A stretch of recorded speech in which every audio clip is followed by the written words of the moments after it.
Join me, and together we will unravel the mysteries of the world during Dr. X's Half Hour of Power. The greatest secrets are always hidden in the most unlikely places. Those who don't believe in magic will never find out. That's Roald Dahl, and I'm Dr. X with Dr. X's Half Hour of Power. Welcome to our inaugural episode, Magic. I'm not talking about card tricks and sawing a lady in half. That's murder. No, I'm talking about the arcane powers as old as time.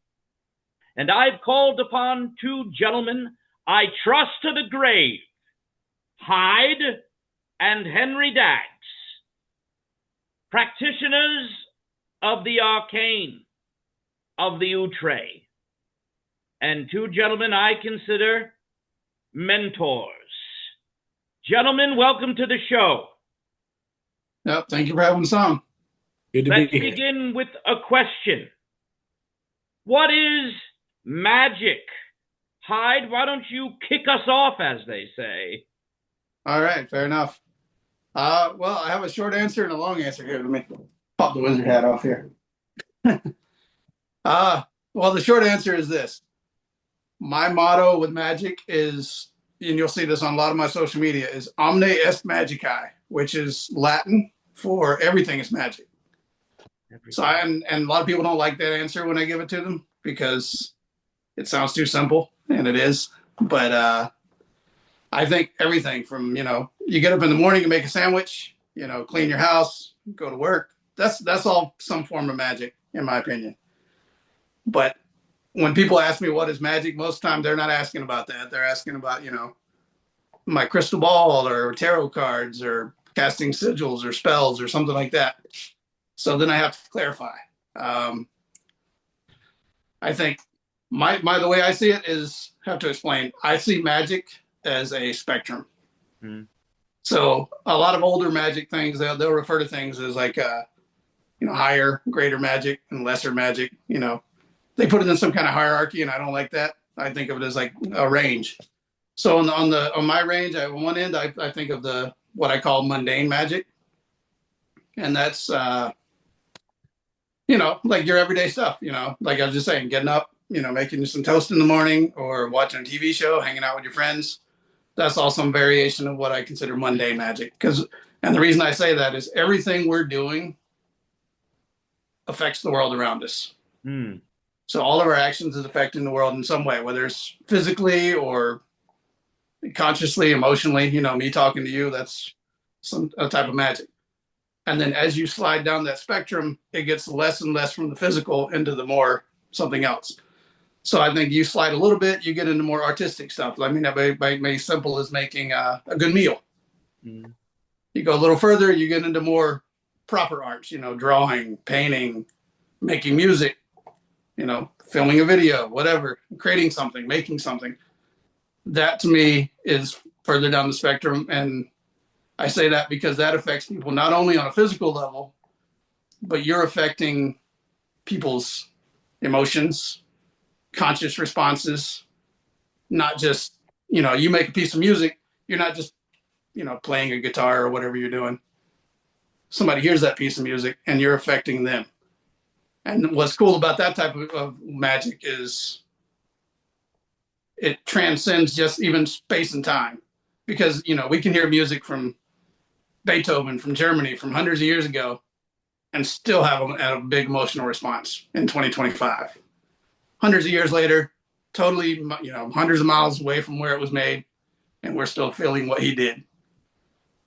So that's kind of sliding down that spectrum. And then once you go beyond those types of arts, you get into what I refer to on the other end of the spectrum is what I think of as novel magic. So you got mundane to novel. Okay. And the novel magic is less day-to-day, less physical, and into that more metaphysical side of things.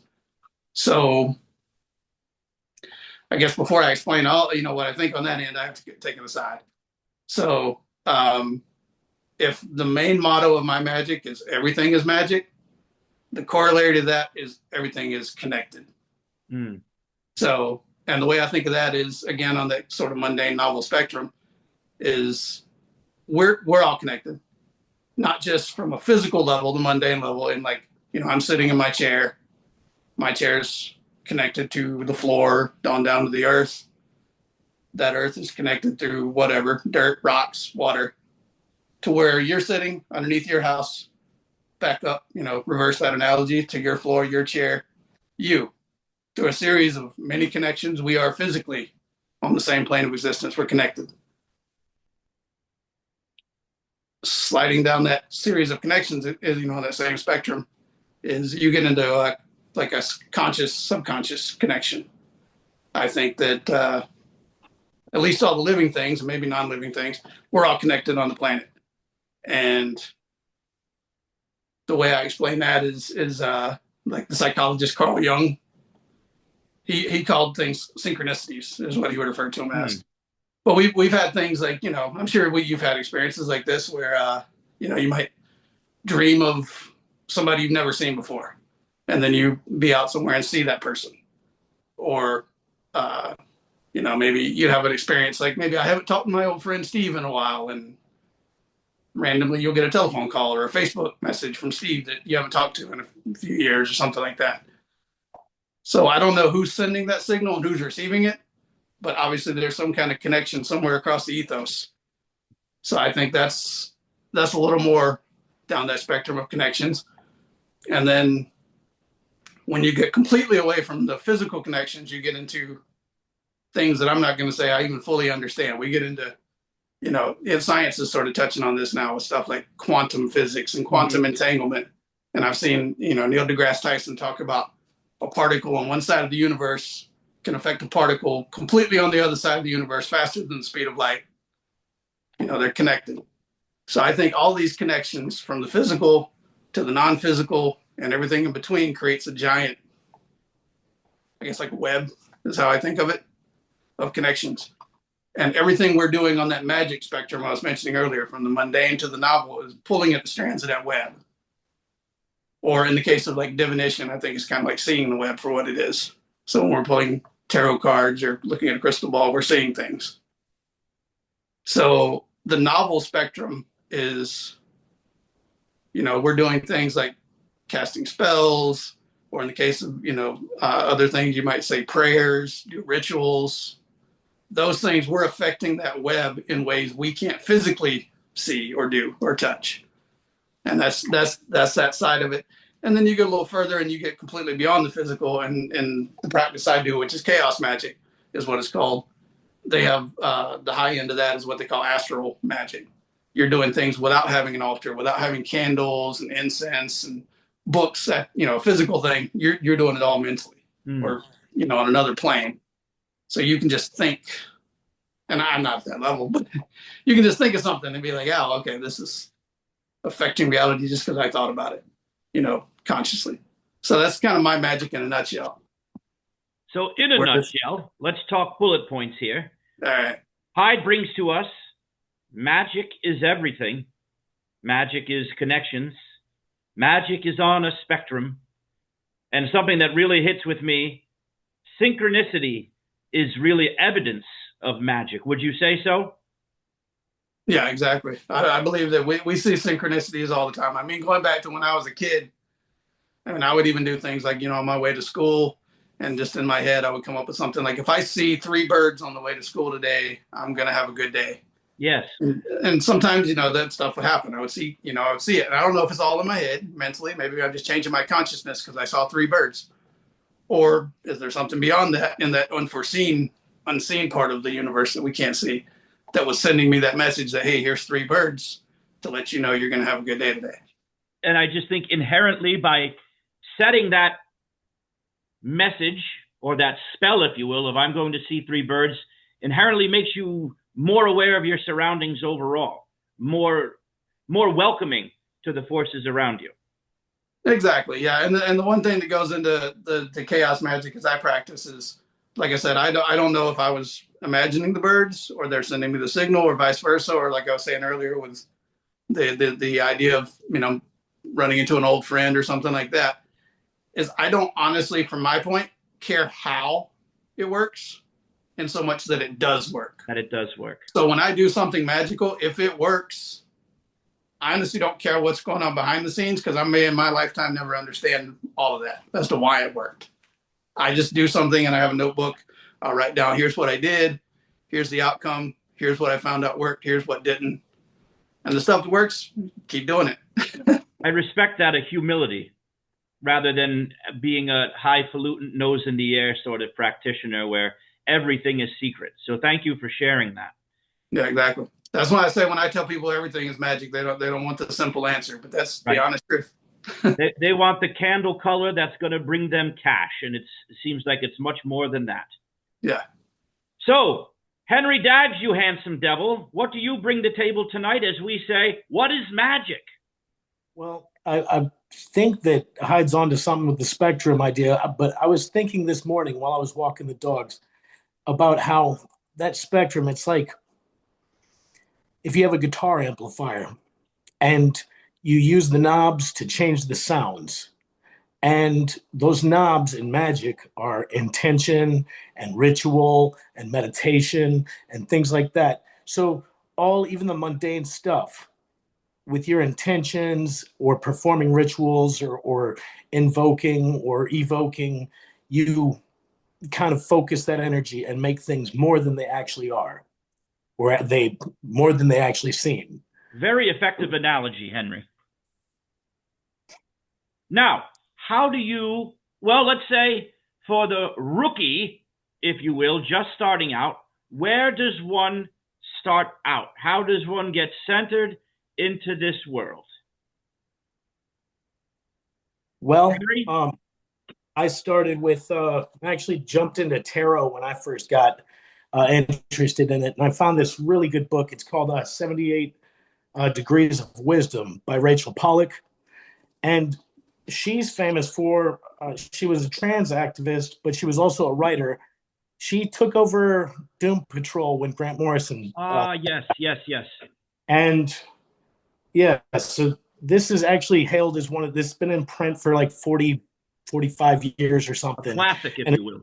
It's a classic. It's 78 Degrees to Wisdom by Rachel Pollack. That was my first jumping in spot. Are we showing and telling, or are we just Please, go right ahead. This show is to educate the masses, so share away. Well, I got involved in magic mainly because as a musician, I slowly but surely realized that all of my songs dealt with duality, because I was writing really humorous songs and really like life-ending sad songs, just tragic songs. And I realized that there was space in between, and they were the same thing, but they were on different sides of the spectrum, but it looped around. Laughter and sorrow, crying and laughter are basically the same when it comes down to duality. But eventually I got into magic because I realized the whole world had kind of gotten absurd. And if the whole world can be absurd, then I can too.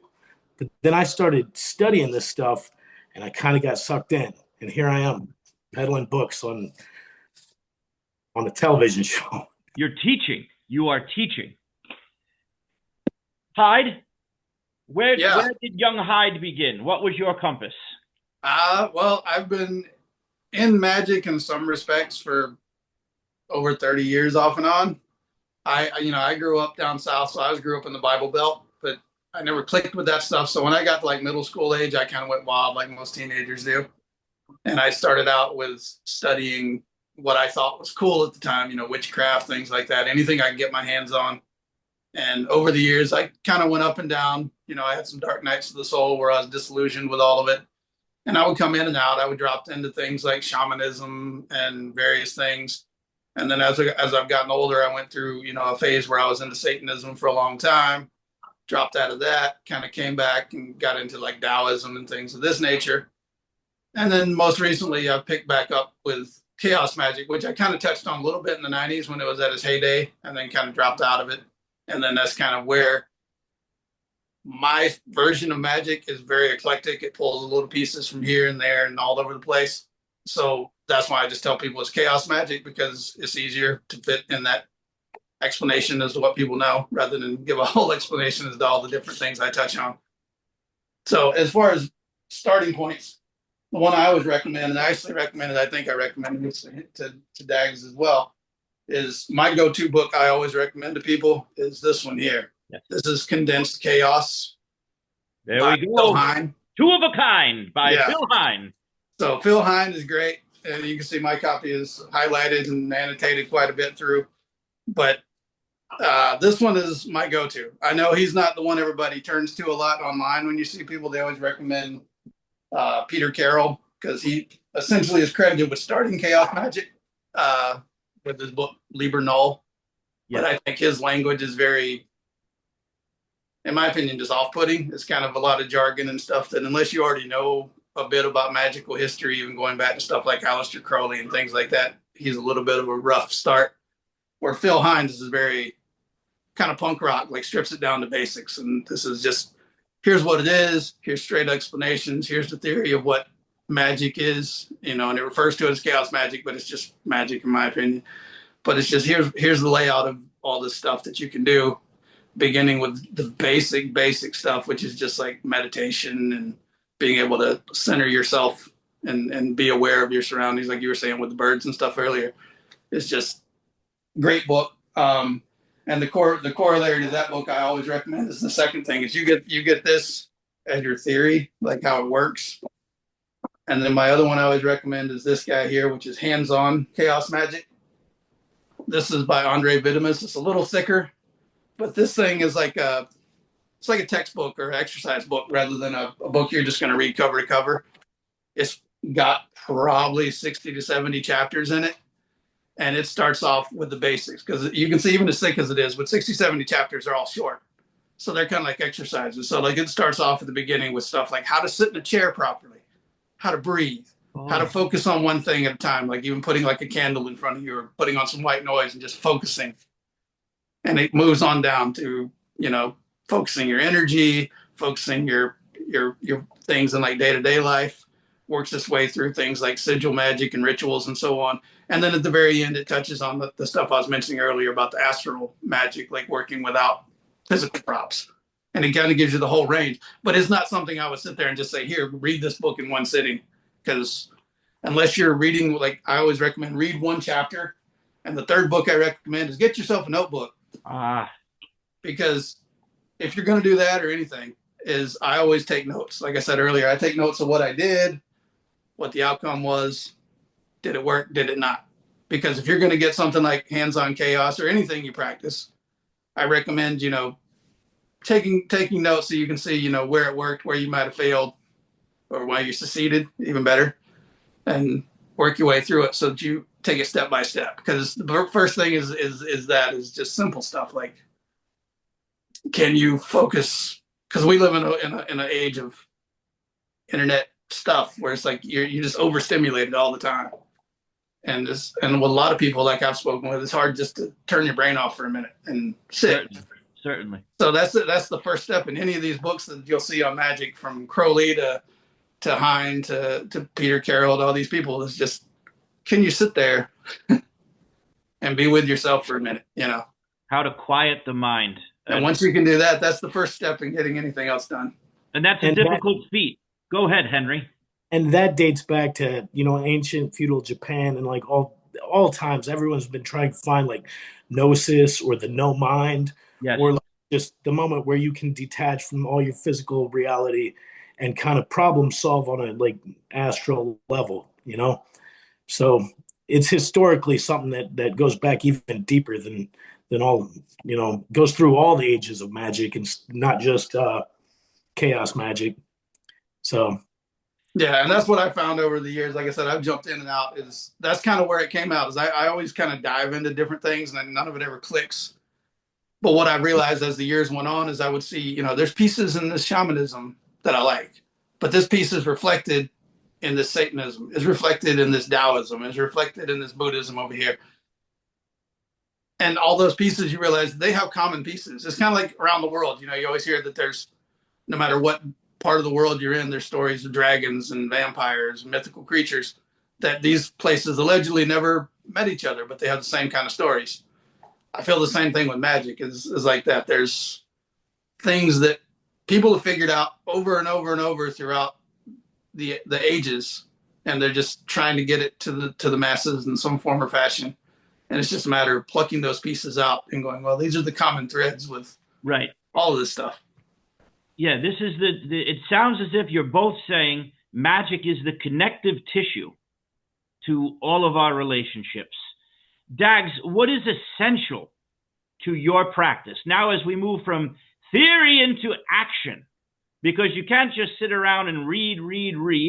You have to apply as well.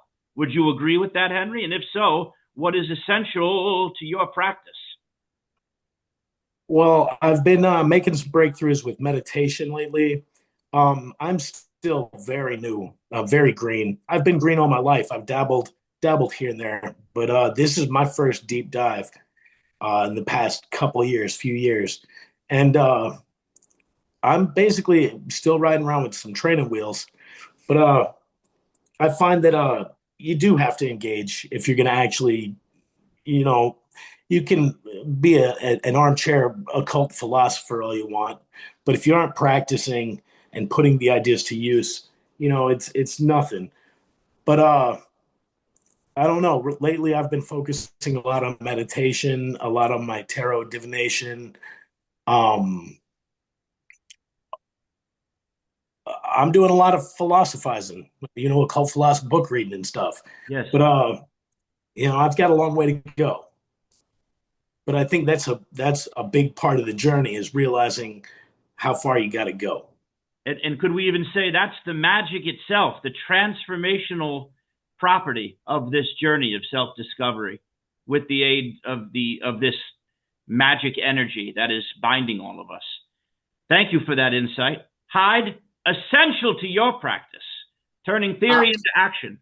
Yeah, I would say a lot of it's the same. I would say this, going off of what Daggs was saying, is like he said, this is the first time back after a number of years. Because like I said, I kind of came and went and over the years. And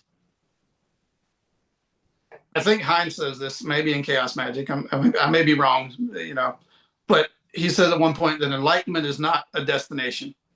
Like anybody that's hit enlightenment of magic or philosophical whatever, you hit it multiple times over the ages. You'll hit it and you'll slide back out. You can't stay. You can't stay in gnosis. You can't stay in nirvana. You come back down to the normal and you go back up.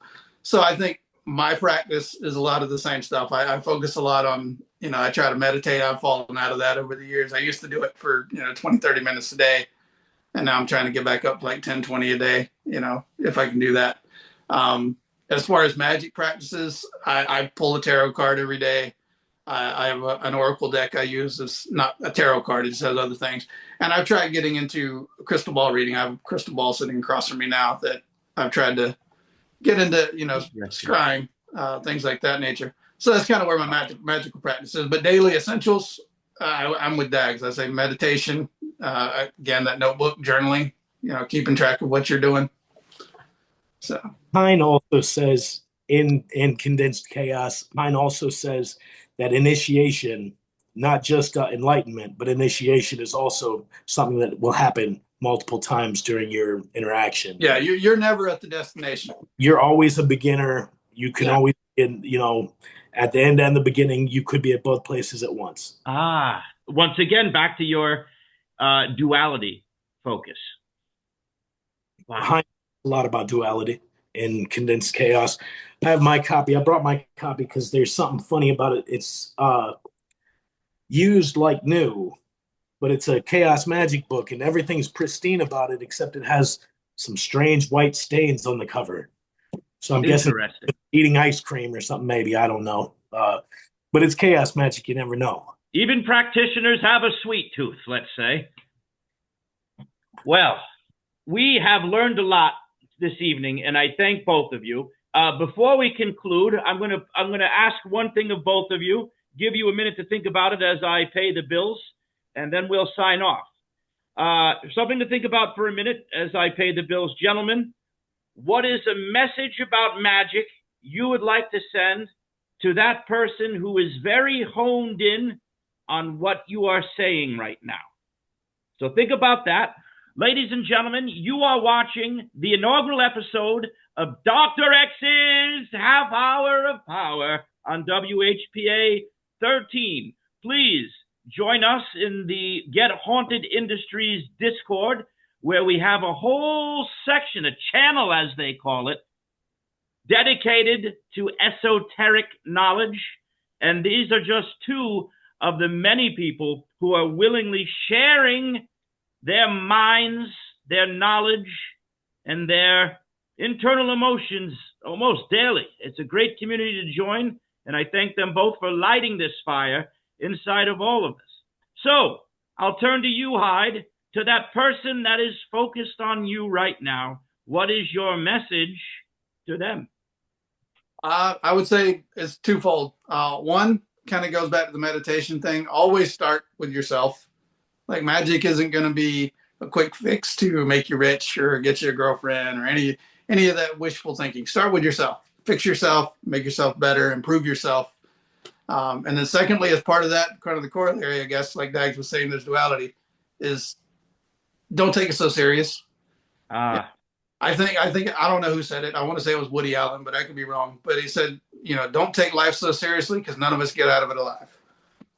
Very good, and that is the truth. None of us gets out of here alive. So just enjoy it. We get one spin around. Yes, sir. Henry Daggs. Well, I'd like to say that I think magic is for everyone, and I think that the depth at which you want to jump in is going to be what's different for all of us, and your engagement and what the amount of time and discipline you're willing to put aside for that practice. I think that everyone should dabble a little bit, and I think that anything that's not bringing you joy should be part of everything, and including your magic. It goes back to don't take it so seriously, but also find the joy. Find the joy. Yeah, I'm with that. I think Heinz said this too, and then actually in Chaos Magic, he even has a line in there that says, if it's not fun, why are you doing it? So, yeah, just don't take it serious. Because do some reading, reflect on who you are and where you would like to be, where you were, and have fun, find joy. I'll tell you what, folks, magic is everywhere. You just have to believe. This concludes episode 1 of Dr. X's Half Hour of Power, Magic. Thank you to Hyde. Thank you to Henry Daggs. And to all of you out there in Fairhaven, I wish you the best. May magic find you.